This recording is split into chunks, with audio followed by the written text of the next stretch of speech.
Bonjour à tous et à toutes. Je me présente, je m'appelle Marjorie. Je suis animatrice en pastorale scolaire, confinée comme vous et connectée.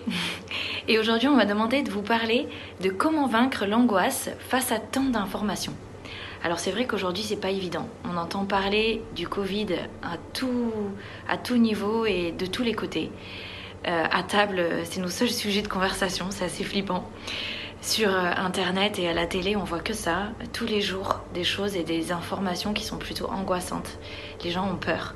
Et comment faire aujourd'hui face à tout ça? Alors moi, j'ai une première chose à vous dire et à vous conseiller, après c'est à vous de voir, mais pas trop d'informations. C'est-à-dire, prenez l'information, c'est important de bien s'informer, d'être au courant, mais prenez-la librement. Ne vous laissez pas avoir, intoxiquer par des choses qui sont trop lourdes pour vous. Moi, je préfère consulter mon téléphone et regarder un peu sur Internet ce qui se passe, juste sur des informations simples, en lisant des choses, ça me suffit. Ensuite, la deuxième chose qui est très importante, bien plus que ça encore, c'est garder votre calme. Pourquoi est-ce que vous avez peur?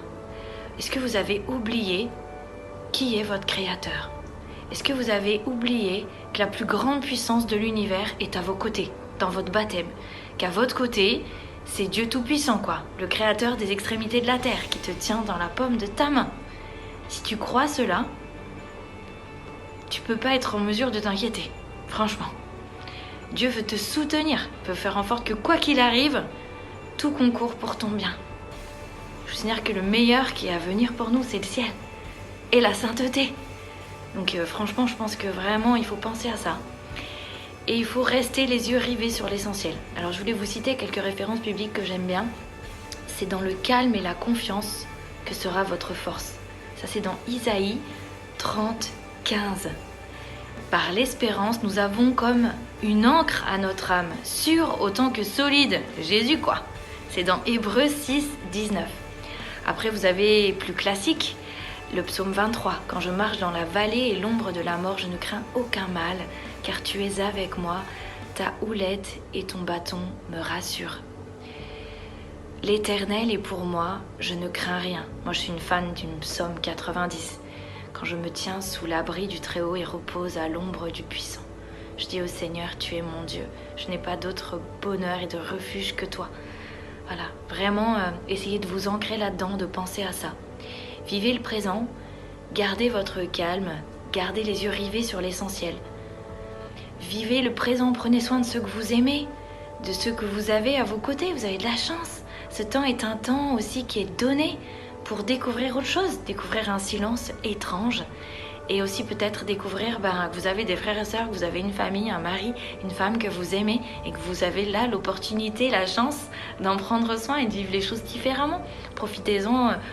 Vivez ça comme une opportunité pour vous former. La dernière chose, ancrez-vous en Jésus. Et ça, c'est la plus importante. Vraiment, ancrez-vous en Jésus. Commencez votre journée en disant « Cœur de Jésus, j'ai confiance en toi. Aujourd'hui, tu vas prendre soin de moi. » Qu'il soit votre force, votre puissance, votre appui. N'oubliez pas des prières toutes simples comme la prière du chapelet qui est comme une prière qui est répétitive, mais qui est une prière aussi qui nous fait descendre au fond de notre cœur. Je vous conseille vraiment de prendre un temps tous les jours. Moi, ce temps, il est court. Je prends juste, par exemple, 5 minutes. Et vraiment, j'essaye de descendre dans mon cœur. Alors, je réfléchis. Je me dis, Seigneur, où tu es? En fait, tu es juste là. Ok. Donc là, j'y vais. Je descends dans le petit escalier de mon cœur. Et j'essaye d'imaginer ça. Et de me retrouver là, au fond de mon cœur avec Jésus. Parce qu'en fait, il est là et il vous attend. Sainte Thérèse d'Avila disait, si j'avais su qu'un si grand roi habitait mon cœur, je ne l'aurais pas si longtemps laissé seul. Donc pourquoi est-ce que vous n'allez pas le retrouver dans votre cœur? Voilà.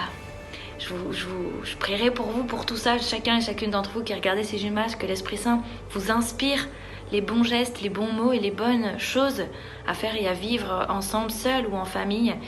Et courage, n'oubliez pas que Jésus est avec vous. Soyez bénis et à bientôt.